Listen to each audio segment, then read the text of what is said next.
Avant tout projet de construction, il est important de prendre un certain nombre d'informations en compte avant de commencer vos travaux. Je vous dis, on ne commence jamais un projet de construction sans avoir rassemblé un ensemble de documents précis liés à votre bâtisse. C'est dommage parce que sur notre tropique, beaucoup de personnes, peut-être ne sont même pas informées, mais ils se permettent de commencer un projet de construction sans rassembler des documents essentiels. Et dans cette vidéo, je vous dis tout.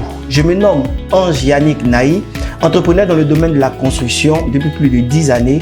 Et dans cette vidéo, vous avez des informations, des secrets que je vous livre. À tout à l'heure.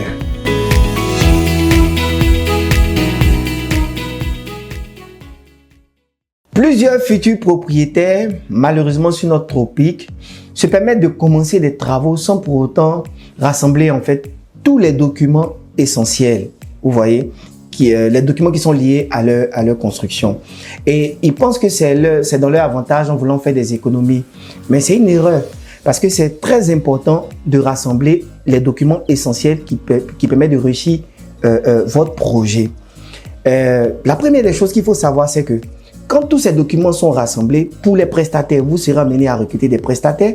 Pour les prestataires, ça leur permettra en fait de faire une estimation plus précise du matériel, des matériaux, de la main-d'œuvre, vous comprenez? Et pour vous, en tant que futur propriétaire, ça vous permet de savoir en fait quel est le budget, le montant qui sera alloué à votre construction dans un premier temps et dans un second temps. Ça vous permet de savoir en fait quand le projet va finir, à quoi il va ressembler. Donc vous avez une idée en fait du projet fini de votre investissement, vous comprenez?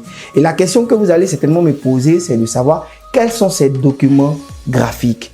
Il y a c'est pas la liste exhaustive, ça il faut que je le précise, mais il y a deux grandes catégories de documents vraiment pour des projets à un certain niveau qu'il faut avoir. La première catégorie, c'est des documents graphiques. Les documents graphiques, on a essentiellement les plans architecturaux qui sont établis par un spécialiste, idéalement un architecte. On a les plans de masse qui permettent de voir la limite de notre parcelle pour ne pas avoir d'histoire avec le voisinage. Et sur les plans de masse, on voit la limite de la bâtisse, de la maison, et on voit en fait quel est l'aménagement qu'on peut faire autour de la bâtisse. C'est des dépendances, si c'est l'espace vert, c'est une piscine, c'est un garage, c'est des aires de jeu pour les enfants, vous comprenez? Et il y a des plans de niveau qui sont aussi appelés des vues en plan. Sur ces vues en plan, on sait plus ou moins l'emprise des pièces. Ma chambre fait combien de mètres carrés, ma salle à manger fait combien de mètres carrés, ma cuisine fait combien de mètres carrés. On voit en fait la disposition des portes, l'ouvrant des portes. Est-ce que les portes s'ouvrent dans tel sens? Voilà, donc c'est sur ces plans de niveau qu'on peut voir tout ça. Et par exemple, pour des bâtiments à étage, c'est pas seulement le rez-de-chaussée, il peut y avoir des plans du sous-sol, des plans de l'étage 1, des plans de l'étage 2, ainsi de suite en fonction du niveau. On a aussi les plans de coupe. Voilà, des plans de coupe ou aussi appelés, des plans de coupe et les plans de façade. Voilà. Donc, dans les plans de coupe, si vous voulez, c'est une vue transversale du bâtiment. C'est comme si on coupait votre bâtiment avec une scie et vous avez la possibilité de voir quelle sera la hauteur des portes, la hauteur des fenêtres, la hauteur du sol jusqu'au plafond, la hauteur du sol jusqu'au faux plafond parce qu'il y a une différence, vous comprenez? Et les plans de façade vous donnent en fait une vue finie. Comment ma maison sera, la peinture sera comment en façade, est-ce que ça vous plaît, est-ce que ça ne vous plaît pas? Donc c'est dans cette panoplie de plans là qu'on a tous ces détails. Et après cela, on a des plans techniques, j'appelle cela les plans techniques parce que ça prend en compte ce qu'on appelle les plans béton armé qui structurent votre bâtiment, le ferraillage, le béton, c'est ça qui tient votre bâtiment. Il y a les plans aussi des lots techniques. Les lots techniques, c'est l'électricité, la plomberie, la climatisation et l'assainissement. Par exemple, vous commencez votre projet de construction, vous ne savez pas où vos ampoules seront positionnées, vous ne savez pas où les interrupteurs seront positionnés, vous ne savez pas où les prises seront positionnées. Par exemple, vous rentrez dans une maison qui est finie et l'interrupteur pour éclairer le salon est juste derrière la porte. Vous voyez? Mais sur les plans de principe de l'électricité, vous saurez exactement où les interrupteurs doivent être placés, le nombre d'ampoules qui sont prévues et vous avez la possibilité d'apporter votre petite touche voilà, pour améliorer en fait. Et c'est le même principe pour les sanitaires. Comment les WC seront placés? Si vous mettez un jacuzzi, est-ce que l'emplacement vous sied? Donc c'est sur ces plans de principe que vous voyez toutes ces choses. Vous comprenez? Et après avoir étalé toute cette liste de plans graphiques, de documents graphiques, je vous donne maintenant les documents écrits importants à avoir. Donc, je précise que ce ne sont pas que ces documents que je vais vous donner. En fonction de l'ampleur de votre projet, il peut y avoir des documents supplémentaires. Le premier document qui est méconnu de tous dans le domaine de la construction, c'est le descriptif des travaux, surtout pour un particulier qui a des chantiers. Le descriptif des travaux est un document qui n'est pas assez connu. Comme le nom l'indique, c'est un document qui décrit comment les travaux vont se faire, comment la fondation sera faite, comment les différentes étapes seront faites jusqu'à la toiture, depuis la maçonnerie jusqu'à la finition.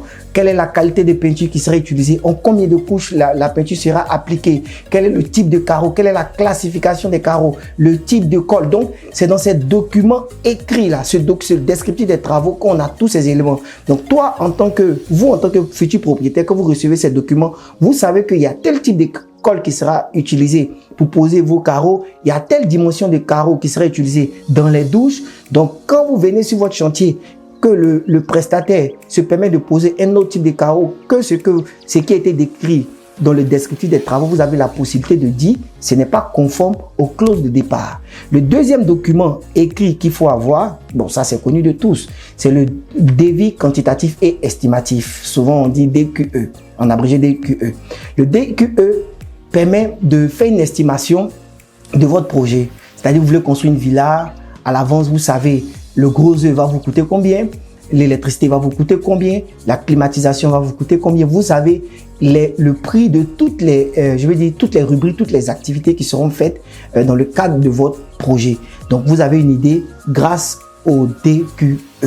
Après avoir assemblé tous les documents graphiques et écrits, vous avez toutes les clés, les informations essentielles qui vous permettent de consulter les différents prestataires pour qu'ils envoient les différentes offres selon les corps de métier.